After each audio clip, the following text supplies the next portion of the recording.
उयूनुल हिकायात में एक वाकया बहुत ही खूबसूरत नकल है कि 3 भाई जो है ना वो लश्कर में जा मिले ईसाइयों के साथ कत्ल करने के लिए, यानी ईसाइयों से किताल करने के लिए, लड़ने के लिए, जिहाद के लिए।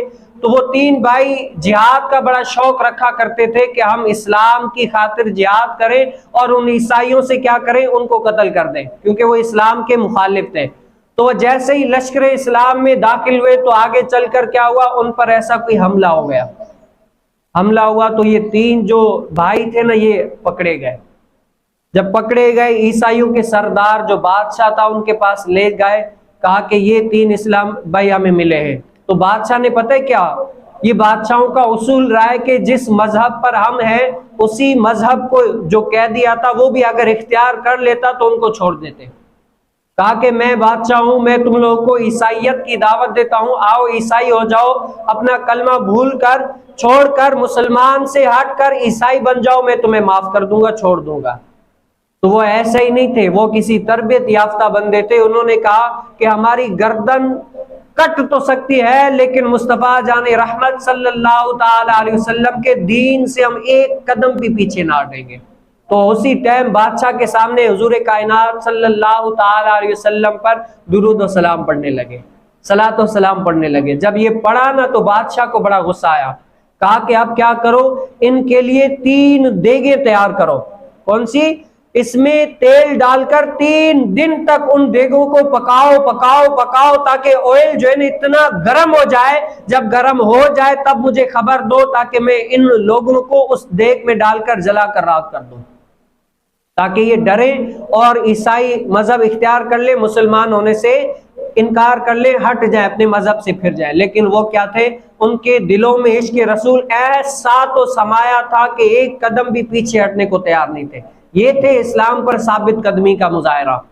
जब बादशाह ने 3 दिन तक वो देगे फुल ऐसी देगे तैयार करवाई जिसमें ऑयल था, और वो 3 दिन तक जलाई गई, ऑयल बिल्कुल गर्म हो गया। जब ले आए फिर कहा कि फिर भी तुम लोग के पास टाइम है, अगर तुम लोग ईसाई मजहब इख्तियार कर लो तो मैं तुम्हें छोड़ दूंगा।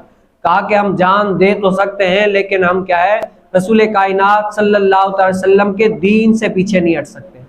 तो क्या हुआ, देखते देखते उन बादशाह ने बड़े भाई जो उन तीनों में से बड़ा था उसको डाल दिया। जब डाला ना, वो क्या ईसाई मजहब नहीं इख्तियार किया, डाला तो क्या कोयला बन गया।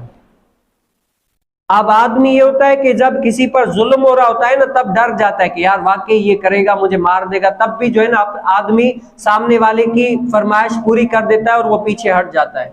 जब सामने देखा कि भाई कोयला हो गया, मर गया, तो दूसरे को कहा कि तुम्हारे पास भी वक्त है, तुम भी अगर ईसाई मजहब इख्तियार कर लो तो मैं तुम्हें छोड़ दूंगा।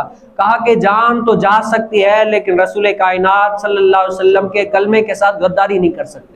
क्या है, हुजूर अलैहि सलाम के दीन पर साबित कदमी रहेंगे। ऐसे ही कलमा नहीं पढ़ा हमने, ऐसे कलमा नहीं पढ़ा, हमारी जान दी हुई है, दे देंगे, मर जाएंगे, लेकिन रसूल कायनात सल्लल्लाहु अलैहि वसल्लम के दीन से पीछे नहीं हटेंगे।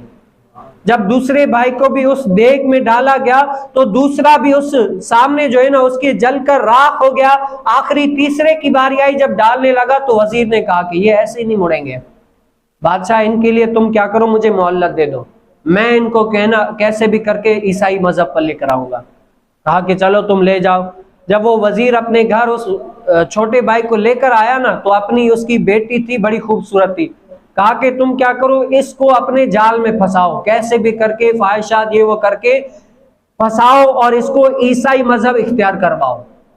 लेकिन वो ऐसा वैसा बंदा नहीं था। क्या करता, रात को क़याम करता, अल्लाह रब्बुल आलमीन की बारगाह में झुकता और दिन को रोजे से होता, टाइम ही नहीं होता। हर वक्त क्या, रात को कुरान का खत्म निकाला करता, सजदे किया करता, और दिन को रोजे की हालत में। बताओ कौन अपनी नफसानी ख्वाहिश पूरी करे। तो वो तो दंग रह गई कि ये कैसा मुसलमान है कि मैं बनाओ सिंगार करके तरह तरह से आ रहा हूं लेकिन ये देख नहीं रहा, इसके ईमान को सलाम है। तो उसने कहा कि वजीर को, अपने बाप को कहा कि ये इस मुल्क में है तो इसको अपने भाइयों का शायद गम वम ज्यादा हो, तो हम क्या करें, हमें आप इजाजत दें कि हम और मुल्क में जाएं, शायद वो और मुल्क की रंगीनियों या और वहां पर जाकर फ्रेश महसूस करें और फिर मेरी तरफ माइल हो जाए। तो उसने पता है क्या कहा, कहा कि नहीं, तो कैसे भी करके नहीं इनकार किया, लेकिन क्या आखिरकार मान गया। दूसरे मुल्क में ले गए तो वहां पर भी ले जाकर वो जो शख्स था दिन को रोजा रखता, रात को इबादतें करता, रियाजतें करता। तो वो औरत उसकी तरफ माइल होने लगी, कहा कि मैं तो तुम्हें ईसाई मजहब इख्तियार नहीं करा सकी, मैंने बड़ी कोशिशें काविशें की, लेकिन आज मुझे पता चला कि तुम्हारा मजहब कितना सच्चा मजहब है, तुम्हारा मजहब कितना ऐसा खूबसूरत मजहब है। अब मुझे तुम कलमा पढ़ाओ, मुझे तो ड्यूटी दी गई थी कि मैं तुम्हें ईसाई बनाऊं, लेकिन मैं तुम्हें ईसाई नहीं बना सकी, लेकिन अब मैं तुम्हारे इस्लाम में आना चाहती हूँ, मैं मुसलमान होना चाहती हूँ, मुझे तुम कलमा पढ़ाओ, मैं मुसलमान हो जाती हूँ। तो उस शख्स के किरदार को देखकर वो जो ईसाई औरत थी वो भी मुसलमान हो गई। तो अल्लाह रब्बुल आलमीन ने कुरान करीम फुरकान हमीद में जा बजा मुसलमानों को ये फरमाया है कि ऐ मुसलमानों, इस्लाम पे साबित कदमी, क्या करो, इस्लाम पे साबित कदमी। अगर तुम्हें अपनी जान देनी पड़े ना तो दे दो, लेकिन क्या है, इस्लाम पर साबित कदम रहो। क्या करो, घर चाहते हो दो जहां की भलाई तो गले में डाल दो पट्टा मोहम्मद की गुलामी का। है, घर चाहते हो दो जहां की भलाई तो गले में डाल दो पट्टा मोहम्मद की गुलामी का, रसूल कायनात सल्लल्लाहु अलैहि वसल्लम।